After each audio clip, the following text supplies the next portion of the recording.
Hello, this is Jun. It's time for another Let's Draw video. I got to watch this film called Mad Max Fury Road. I think it was released about 2 months ago, but I just never got to watch it. So I got to watch it yesterday, and it was an excellent film. I loved it, and I thought that it deserved a fan art. So this episode is going to be Let's Draw Mad Max with Jun. Let's do it. Okay, so just like the last video, I would start off by doing the rough drawing using simple shapes. At this stage, I'm not 100% sure what I want in the drawing, but I decided to go for something like the original poster from Mad Max.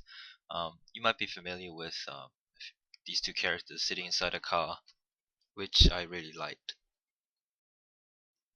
Oh, and if you're wondering why I'm using the color red for these outlines, it's because, well, there's really no reason to use the color red. It could be any color, but I'm just using it because once I get to the cleanup stage, I have to have another layer on top of this, the rough layer, and if both layers are in black, it's sometimes hard to tell apart, so you might end up drawing for ages thinking that you're drawing on the cleanup layer, but then after like 20 minutes you realize that it wasn't, and then you go, no!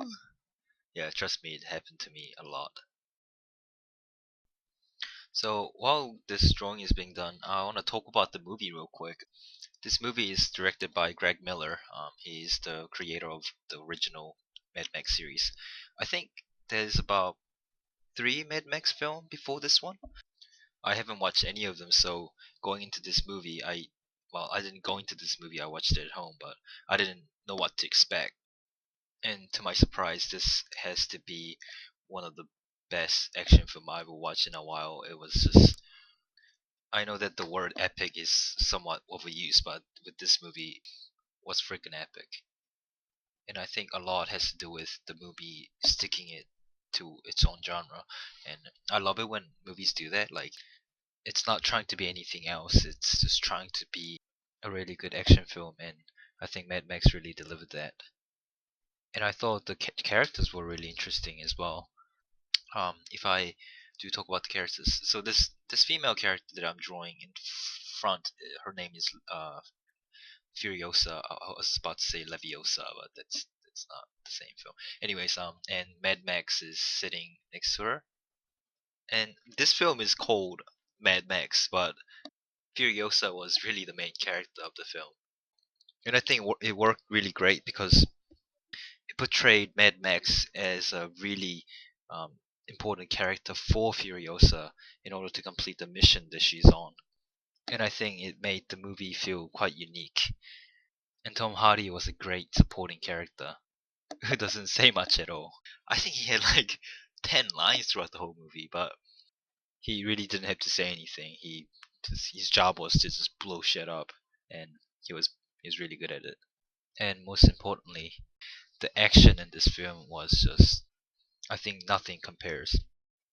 It just felt really believable because in so many moments throughout the film they used real cars and real trucks, and these trucks are just exploding everywhere, and it just looks so realistic compared to all these movie action film nowadays with these special effects.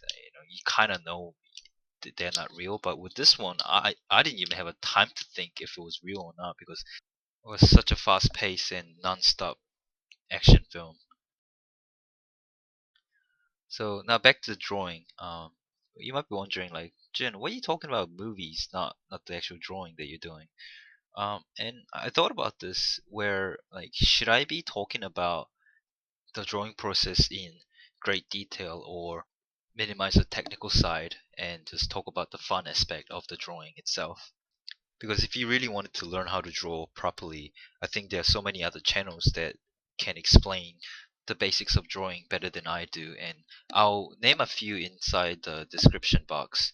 I would say FCD, Fengzu Design, Fengzu School of Design, is a great place to learn about the basics, things like perspective and and he just covers everything about how to become a concept artist. And I think he's one of the best in the industry. If you wanted to do this professionally, then I think that's a great channel to be in. So make sure you check the description box if that's what you want. And Sycra, Sycra. It will also be in the description box. He also does a similar thing with Feng Zhu, but he's Sycra is more casual, and it's really fun to listen to him while he draws. And yeah, and I personally learned heaps from these two channels, and I hope you guys subscribe to them because it will really help you a lot. And it doesn't matter if you're a beginner or intermediate. Same drawing foundation applies to whatever that you're drawing. So have a look at their channel and see what you can learn from them. And the other reason that I'm not really covering everything in terms of the drawing process is because I think having fun is one of the best ways to actually learn how to do anything. Because there's so many like videos that I watch over YouTube that just shows you a time lapse of a painting being done, or a person explaining a drawing process over an hour long video. And as helpful they may be, I found it a little bit too conventional. I just didn't have that much fun watching them. So I figured that if I talk about something that everybody can relate to, things like movies, doesn't matter if you draw, everybody can have fun watching movies. And that's really the whole point of me making these videos, because I want people to just see drawing as an activity that you can enjoy. It's just like any other hobbies. For example, like snowboarding. You're not snowboarding because it's a good career choice. It's a hobby, right? And with any hobbies, as you get better at it, the more fun you get to have. And because you have more fun, you spend more time uh, perfecting the skills. And I think that's the most important thing if you want to get good at something, is to have fun and don't take it too seriously. Because once you take things too seriously, it's very hard to be creative with your work. Not only that, you actually accomplish less because you're just trying to be perfect all the time. You never get to finish something. And I think finishing is one of the most important thing when it comes to anything, because once you don't finish it just never happened, right? So you could spend 20 hours practicing, but if you never come up with a drawing yourself, then what's that 20 hours for? So I think it's important to just remind yourself, hey, I'm here to have fun. Doesn't matter what people think of it. It's You're doing it for yourself. And finishing a drawing can be a very rewarding experience. Like every time I finish a drawing and share it with people, it's one of the best feelings that I can have. I think I went a little off topic, but that's my message. And for the next video, actually, next video is going to be about what I think about the drawing foundation and how it's really not for everybody. And I think it's a topic that's worth a discussion because drawing foundation is one of the most confusing things for a lot of people, and I want to share my thoughts on it. So the drawing is pretty much done. I'm pretty happy with the result. And the only issue that I have is like the Max. It doesn't look anything like the actual Max. It just looks like a mad Asian. Well, there you go. I hope you enjoyed today's episode of Let's Draw, and I'll be coming up with more videos shortly. I hope you have a good day, and see you later. Bye.